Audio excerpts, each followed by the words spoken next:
Welcome to the program. I'm Neil Howard here on Health Professional Radio. Thank you so much for joining us. Our guest is Dr. Marcela Magda Popa. She's joining us on the program today to discuss her brand new book, Keep Away from GRAS. Going to draw on her 16 years as a board-certified internal medicine physician and talk about her book and talk about how some of the things that we're exposed to, just regular household items, are harmful to us. Welcome to the program, Dr. Popa. Well, thank you for having me on your show. Great. Well, I did say that you're a board-certified internal medicine physician. A bit about your background. I graduated the medical school in Romania. Then I came to the United States and did the residency training here. And then I was in private practice for about 16 years after I finished my training. And then I had to retire because of my autoimmune condition, which wasn't getting any better with the conventional treatment. So you're suffering yourself from an autoimmune condition, and you wrote this book, Keep Away from GRAS. Now, GRAS is an acronym, right? Absolutely. It stands for generally recognized as safe and refers to synthetic chemicals which are included in multiple products that we use every day, from cosmetics to medications to foods to cleaning products to any other number of household items. And based on my experience, I don't really think that they're that safe, especially when the added amounts from all these products are probably playing a role in our health. We would think that the products that we're getting from our shelves, as you mentioned, some foods, cosmetics, other over-the-counter health and beauty aids would be safe because they're being sold to us, and we have an FDA and all these other regulatory entities. How do we determine what's safe and what isn't, and how do we protect ourselves? Well, most of the medication, especially the prescription one and some of the over-the-counter ones, are regulated by FDA. But numerous other products, supplements, vitamins, cosmetics, they're not really under that strict regulations.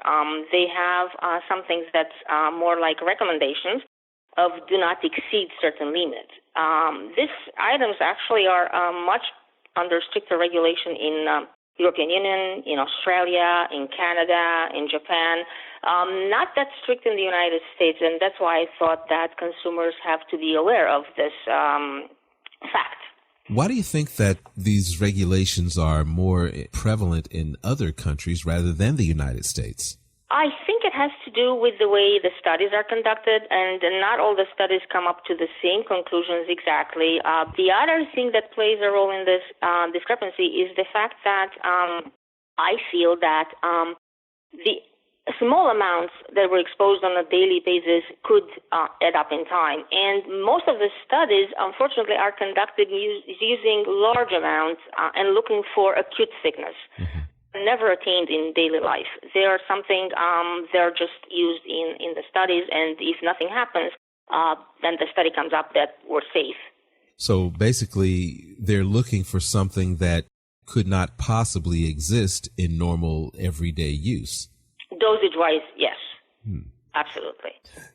In your opinion, how could we study the effects long-term without causing harm to people? I mean, once you've been using something for 10, 15 years and it gets to a level where it's harmful to you, how could we have avoided that, or should we have avoided the product in the first place?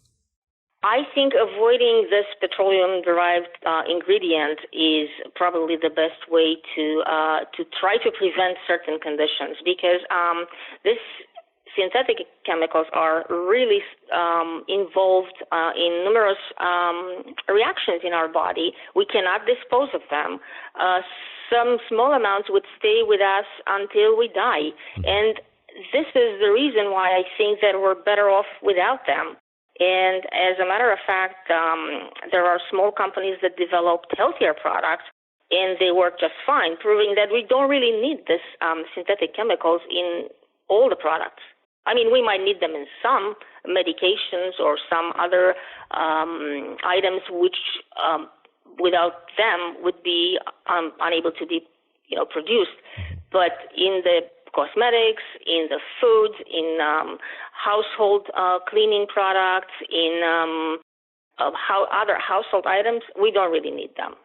You mentioned earlier in our conversation supplements as being one of the items that aren't necessarily scrutinized by the FDA.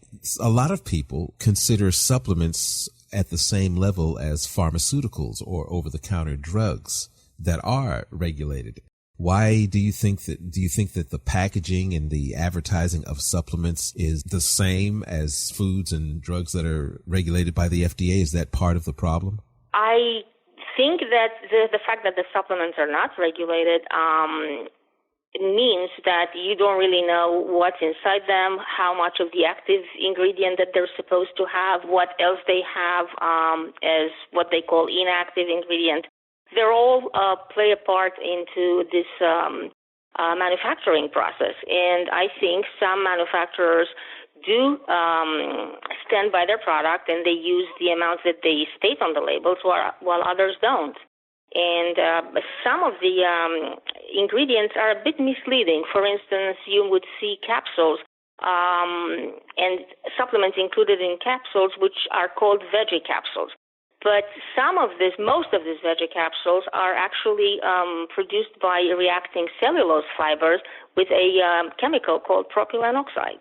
So they're not really vegetable capsules. And sometimes in brackets you would see the chemical name of it, which is, you ready for it? Hydroxypropylmethylcellulose. So that's really not a veggie capsule, in my opinion. So basically they are kind of disguising themselves as a trusted, regulated item when actually they're not, or they're misleading the public, as you say, by saying something is a veggie-based coating on a tablet when it's actually not.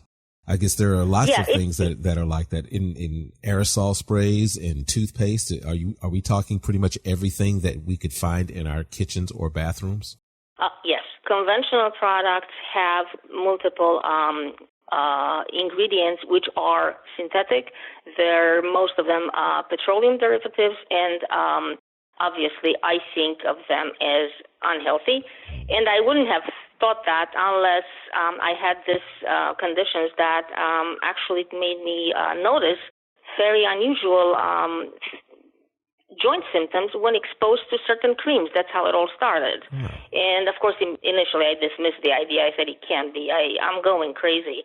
But actually the pattern repeated itself. And later on, I did my research in literature, and I found out that it could be. I eliminated them from use, and things got better. Not 100% better, not completely better. Some days are worse than others, but certain symptoms definitely improved. You wrote this book, Keep Away from GRAS, GRAS, generally recognized as safe. I know that you wrote the book to get the word out about some of these products, but how much of your personal experience goes into this book? It started with you noticing difficulty when exposed to certain creams. Is this book all about your experiences and how you want others to avoid the same problems? It's about my experience, but after I did my research, I actually realized there were patients of mine that complained of similar unusual symptoms, which I couldn't associate with any of the medicines they were taking or any of the products they were using. I had a feeling that maybe some of the inactive ingredients in the medication will cause their symptoms, but at that time I couldn't point out which one. The medical field doesn't really look at this inactive ingredients beyond probably allergic reactions. So it's very hard as a physician, it's very hard to know about this and to point out what's triggering a certain reaction which is unusual. So it wasn't just me. There were a lot more people complaining about it, and that's why I figured if I spread out the word, other people who were unaware of this possibility may come forward and say, hey, this happened to me. Well, where can our listeners get a copy of your book? Sure. The book is available on Amazon as print or in the Kindle version. And I also have a website, which is called marcelamagdapopamd.com. And the website only has information. I think that people who are interested could look at it, discuss what I talk about with their physicians, make some changes if they're advised also to do so. And after I finish the book, I do have some additional observations, and I wrote some blog articles. Maybe I'll write a second edition, maybe not. But for the time being, the website, it's a good way to get in touch with me, to read additional information, and hopefully some people will get some of the benefits that I talked about. Well, I thank you for joining us today, Dr. Popa. Thank you for having me on your show. You've been listening to Health Professional Radio. I'm your host, Neil Howard. Transcripts and audio of this program are available at hpr.fm and healthprofessionalradio.com.au. You can also subscribe to this podcast on iTunes, listen in, and download at SoundCloud. And be sure and visit our affiliates page at hpr.fm. Thank you for listening to Health Professional Radio. We're very proud to be an independent broadcaster providing our content free of charge to you, the listener. One of the ways that we're able to remain free and independent is by having people like you become patrons. You can support Health Professional Radio simply by visiting hpr.fm and clicking the button that says Become a Patron. Your patronage of even just $1 a month lets us know that you're there, which in turn makes us more valuable to advertisers. And, of course, if you're able to afford more, then we would certainly appreciate the support. My name is Toby Longhurst from Health Professional Radio. Please visit hpr.fm, click the Become a Patron button, and support us if you can.